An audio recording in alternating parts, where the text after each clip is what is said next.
You are a service member with a family member enrolled in EFMP, and you just received a new duty assignment. How can you make sure their medical needs will be met at your new location? We'll talk about that and much more in this podcast for families enrolled in EFMP. I'm Jen Wong, and today we're going to talk about the medical part of EFMP. Hi, and welcome to the EFMP and Me podcast brought to you by the Office of Special Needs and Military OneSource. I'm Jen Wong, Program Analyst with the Office of Special Needs, and your host for today's episode. This podcast series highlights a variety of topics that can be further explored by visiting EFMP and Me on Military OneSource. EFMP and Me is a digital tool that provides valuable, exceptional family member program-related topics, resources, and checklists to service members, families, providers, and leaders 24/7. In today's episode, we will be talking about the medical part of EFMP. Our guest for today's episode is Becky Tucker. Becky, welcome and thank you so much for joining us today. Hi, Jen. Thanks. I'm happy to be here. Can you tell our listeners a little bit about what you do with EFMP for the Army? Well, I do quite a bit. I manage the medical piece of EFMP and ensure enrollments, updates, and disenrollments get processed within our mandated time period. I also ensure that family member travel screenings, referred to later as FMTS, are completed using current policy and guidance. And FMTS is for those service members who have received an assignment to an overseas area. I continue to look for ways to improve our processes, and a couple of years ago, I developed a map on our Army Medicine EFMP website for soldiers and their families to use to connect with the appropriate medical facility for their needs, whether it's screening or FMTS processing. So we take care of soldiers and families no matter where they're located worldwide. Each region and each medical office has a set area of responsibility. So if we don't have a medical facility in a certain state, we do have a medical facility assigned to service that state. I also coordinate and facilitate PCS moves for family members who cannot travel by vehicle or commercial air due to their medical condition. And lastly, I compile data for various reports, analyze that data to ensure timelines are met, and identify issues and trends for targeted training that may be needed. Wow, Becky, that sounds like you stay very, very busy. Yes. Wow. Before we continue our discussion on the medical part of EFMP, I do want to clarify a few things. As some of our listeners may know, the medical part may have slightly different nuances in each branch of service, but today we'll be talking about EFMP medical on a cross-service basis as much as possible. And if our listeners do have specific questions, be sure to contact EFMP medical for your specific service branch. And let me even back up from there. For our listeners who may be new to EFMP, it is a mandatory enrollment program that assists military families with special medical or educational needs. And there are 3 parts of the program: EFMP medical, EFMP assignment coordination, and EFMP family support. And each part plays a unique role, but works in tandem with each other to support the family. So, Becky, can you explain to our listeners what EFMP medical does? Sure, Jen. Medical piece of the program is responsible for identifying family members who may have a medical condition that meets enrollment criteria, which has been established by the Office of Special Needs, or OSN. Mm-hmm. Medical is also responsible for enrolling those family members with a medical or educational need into EFMP. When that enrollment is completed, the service member's personnel record is annotated, indicating they have a family member enrolled in EFMP. Mm-hmm. When a service member is being placed on an assignment to a new location, that annotation tells the assignment manager or detailer that they have to coordinate with the projected duty location medical facility to determine whether or not the needs of the family member enrolled in EFMP can be met at that projected location. Mm-hmm. So information about service availability is then relayed to the assignment manager, detailer, who is responsible for making that assignment for that service member. It's really important to note the only ones who can see the specific medical information are the medical EFMP staff. Mm-hmm. The assignment manager only sees the annotation indicating EFMP enrollment. And it's also important to note the services differ slightly in how this is done. Some do that assignment coordination after orders are generated, and some do it before they place a service member on orders. Okay, that makes sense, Becky. So it doesn't sound like EFMP is generating the assignment. Correct. The EFMP does not generate the assignment. That Okay. personnelist, assignment manager, detailer, monitor, whatever that assignments person is called in their respective branch of service, because they're all different. That's the person who's working the assignment, just like for any other service member. But before they give the green light on that assignment, they see that annotation to let the medical professionals do their part. Okay, got it. So EFMP doesn't give assignments, but they do provide a recommendation about the availability of services for the family, right? Right, Jen, that is so correct. So Okay. EFMP does not generate the assignment. EFMP medical staff just provide the recommendation on whether or not the services required by those family members are available at the projected duty location. Okay, good to know. So, how might a family interact with EFMP Medical when it comes to identification and enrollment? Well, Jen, there's a variety of ways that this can be done.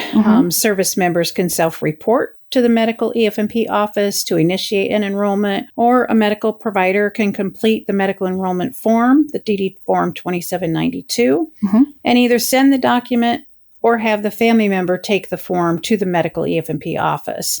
If there is early intervention or special education, the early intervention or school personnel will complete a DD Form 2792-1 to enroll the child into EFMP and either send the form to the medical EFMP office or have the family take the form to the medical facility to have the enrollment processed into EFMP. So families do need to ensure that when they submit the 2792, the medical enrollment form, and or the 2792-1, the educational enrollment form, that the information being submitted is factual, accurate, complete, and correct before they sign the form. They should never sign a blank form.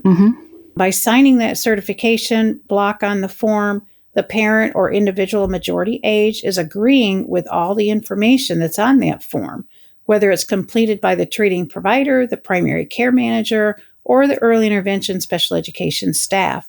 The accuracy of that information is very important, especially when it comes to coordinating military members to next duty assignment. Absolutely, Becky. I could not agree more. One thing I always tell families is to own your paperwork. That paperwork is yours. It's about you or you're a family member. You own it. So it's very important that it depicts you or your family member's needs accurately, and make sure it paints that picture. Talk about frequency of care. Do you need home modifications? What's the impact, let's say, for a child when it comes to adult supervision or safety? What's important about your care or your family member's care now that's going to be important at the next duty station? And so for our listeners, if you'd like to go back to season 1, we do have a podcast episode all about EFMP enrollment and has a lot more information about that as well. So the family sees the front end of what EFMP Medical is doing, sort of like what we just discussed with the identification, the enrollment into the program. But in reality, EFMP Medical plays a role in the assignment coordination as well. What might families not see that's happening on the back end? Well, as we talked about earlier, the assignment manager detailer sees that EFMP annotation on the service member's personnel record.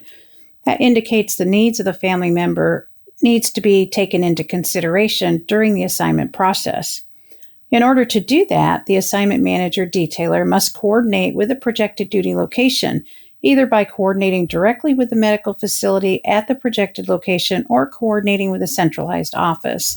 Each military service does this a little differently, but the goal is to ensure services are available so orders can be published to the right location where care is available. Let's see. We've talked about EFMP Medical facilitating that identification and enrollment into EFMP. And then we talked about EFMP Medical being a part of that assignment coordination process when it comes to verifying medical availability of services, access to care at the new duty location. I'm going to ask Becky, just to clarify, EFMP Medical does not provide a medical service, right? Correct, Jen. EFMP is not a medical program. Even though all the enrollment pieces are done through medical, it's actually part of the assignment coordination process. It does not set up appointments. It does not do referrals. It does not interact with your medical care in that way. Okay. Some folks believe that they have priority for medical appointments. However, access to care timelines as well as priority for medical appointments are set in law. totally unrelated to EFMP. Okay. So active duty are the first priority, with dependents of active duty are second. Routine appointments with a person's primary care provider are to be made within 7 days and with a specialty provider within 28 days. So EFMP is considered a wellness appointment, and those appointments then are to be made within 28 days. And that's for routine updates or disenrollment requests. Okay. Family member travel screening for overseas movement falls into the 7-day timeline. So reporting to the medical facility as soon as the sponsor is notified of an overseas assignment can actually help facilitate proper coordination and completion of that paperwork and that process. Okay. So what happens if a service member or a family member is confused in that process? So maybe they went through that overseas family member travel screening and they're reviewing the family member's needs to ensure they'll be met overseas. And maybe while going through that process, they mistakenly think that that was like an intake to get into EFMP. And now that they're automatically enrolled in EFMP, even if there was no enrollment criteria. We hear this often, and sometimes service members believe not only that they were enrolled in EFMP, but that they are assigned a medical case manager. So how do they know whether or not they were enrolled in EFMP, and where can they go for assistance or answers to some of these questions? Well, to answer some of those, they can talk to their medical EFMP coordinator, ask for a full explanation of what everything means. Okay. The FMTS process, the documentation that was completed, what happens to it, how it can help them when they move to a new location if a family member does get enrolled into EFMP. Because many times the whole family has no issues and no needs, and so they may go wherever they want at that point. They can also inquire about nurse case managers, and if they would benefit from being assigned a nurse case manager, they can ask that of the EFMP coordinator or the medical screener. The treating provider that they see can recommend and send a referral for case management services, either from an MTF or the Managed Care Support Contractor's case management program. Once that's done, a nurse case manager will reach out to the family to discuss the medical needs of the family member. And that assessment, once that assessment's completed, the nurse case manager will determine if the family member has met criteria to be in the case management program. A treatment plan is then developed, and that assists with the family member's medical needs. Okay. So individuals enrolled in the Extended Care Health Option, commonly referred to as ECHO, or the Extended Home Health Care, are typically assigned a nurse case manager who assists them when they move from one location to another. And they do a lot of coordination with the gaining medical folks. So the family support EFMP staff can also assist the family by providing non-medical case management services. And system navigators can also assist with getting them to the right point of contact to answer questions that they may have. It sounds like there's a lot of helpful people out there to assist the family. Let's transition and talk a little bit about another valuable resource, which is EFMP and Me. So part of the intent behind the creation of EFMP and Me on Military OneSource was to create a place where families or their providers or leaders could access resources and information to answer their questions regardless of where they were or the time of day. Can you tell us a bit about how the checklists are organized on EFMP and Me and what medical needs or diagnoses are covered in these checklists? Sure, Jen. It's true. We did want this to be a way for families to find answers and give them the power to self-advocate. With that in mind, we decided to focus the medical checklists on associated processes rather than specific diagnoses. Okay. When you go into the medical checklist, you'll see there's 8 of them. They address things like organizing information, seeking behavioral health care, navigating TRICARE, among other topics the family may want to explore. As we stated, EFMP is not medical care, but we do want to help families find the right medical information or people to reach out to for support. That's why, for example, the TRICARE checklist provides great tips on the TRICARE regions, accessing medical benefits and services such as specialty care, the autism care demonstration, pharmacy coverage, TRICARE nurse case managers, and TRICARE ECHO program. And so let's say there is a family enrolled in EFMP for a medical need. I'm assuming that the TRICARE checklist is not the only place for them to look on EFMP and Me. Correct. There is so much more. Don't just start with the TRICARE checklist. There's a lot. There's a lot. There's even a checklist for families looking into government assistance programs like Medicaid and Medicaid waivers, which of course differ from state to state. So they need to know which one they may fall into, even if it doesn't seem like that's the right one. And supplemental Social Security income, commonly known as SSI. And that helps with medical and associated expenses. For someone enrolled in EFMP for a medical reason, where is a good place to start on EFMP and Me? Oh, Jen, that's easy. I'd start with Organizing for Success checklist. Yes. It provides resources like the Special Care Organization Record or SCORE, which can help them keep their notes organized. Items that should be placed in the SCORE are medication lists, dosages, when they're taken, how often it's taken, prescriptions, doctors' names and numbers, appointments, and so much more. The SCORE keeps all the items which quickly pile up around the house organized in one place. And that checklist also prompts you to look into TRICARE options, reminds you about the importance of self-care and similar items that the family may want to explore. It's a good place to start and then go from there. Becky, I really like that you suggested the checklist about organizing for success. That's exactly where I would start. I love organizing. There's a wealth of information in the checklist, so diving right in can sometimes create a rabbit hole effect. So like you mentioned earlier, you look at TRICARE and then there's TRICARE Echo and then there's government programs and then there's the Medicaid waivers and it just keeps going, right? And so I swear in every conversation, I always mention the SCORE because it's just that useful. And it's great to organize those medical and educational records for children, young adults or elder care. I like that you can print it or download it, or you can even download those EFMP and Me checklists and add it to it. So whether you're a print it kind of person or download it kind of person, let's say you download it to a thumb drive, it's great to have in the event that you need to leave quickly in an emergency, or if you need to pass that information along to a caregiver in your absence. Yes.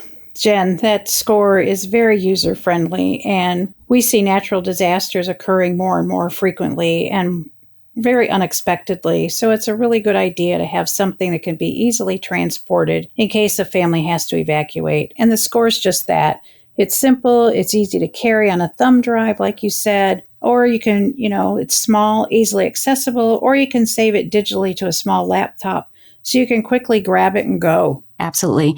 And, EFMP and Me is also for all audiences. So for service members and family members, there are those checklists, and the checklists have links to resources and information. And for service providers and leaders, it provides valuable information that can be used when assisting families who are enrolled in EFMP or maybe who are going to enroll in EFMP. And so, Becky, from an EFMP medical perspective, what do you think are the useful parts of EFMP and Me that you'd like to highlight for those service providers and leaders who may be listening right now? Well, Jen, the service providers and leaders should really be aware of how they can assist their service members enrolled in EFMP.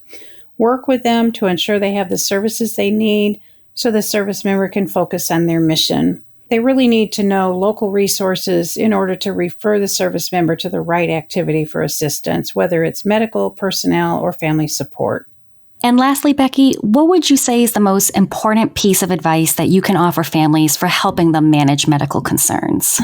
Oh, Jen, that's pretty easy. The most important, whether it's family or leaders, write down and ask questions.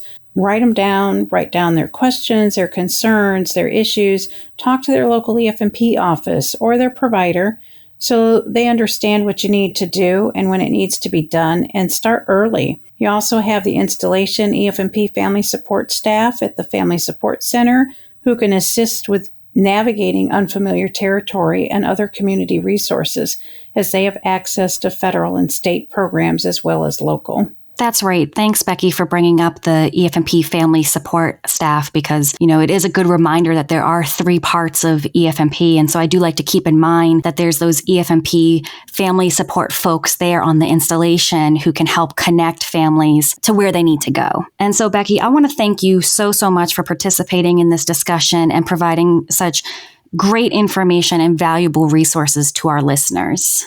Jen, thank you for having me. It's been my pleasure. Absolutely. And thank you to our listeners for joining us today. We hope you have a better understanding of how EFMP Medical works and how important it is to manage your paperwork, keep it organized, keep up with changes, and stay on top of those processes to make sure PCS moves and other transitions flow more smoothly. Never hesitate to ask for help when you need it. And check out EFMP and Me and review the medical section checklist to get more in-depth information. If you have questions or need additional assistance, check in with your EFMP family support staff or military OneSource EFMP special needs consultants. Again, thanks so much for joining us, Becky. You're welcome. And thanks for listening. You've been listening to a podcast for families enrolled in EFMP, brought to you by the Office of Special Needs and Military OneSource. Come back to catch our episode on advocating for yourself and others. I'm Jen Wong. Thanks for listening.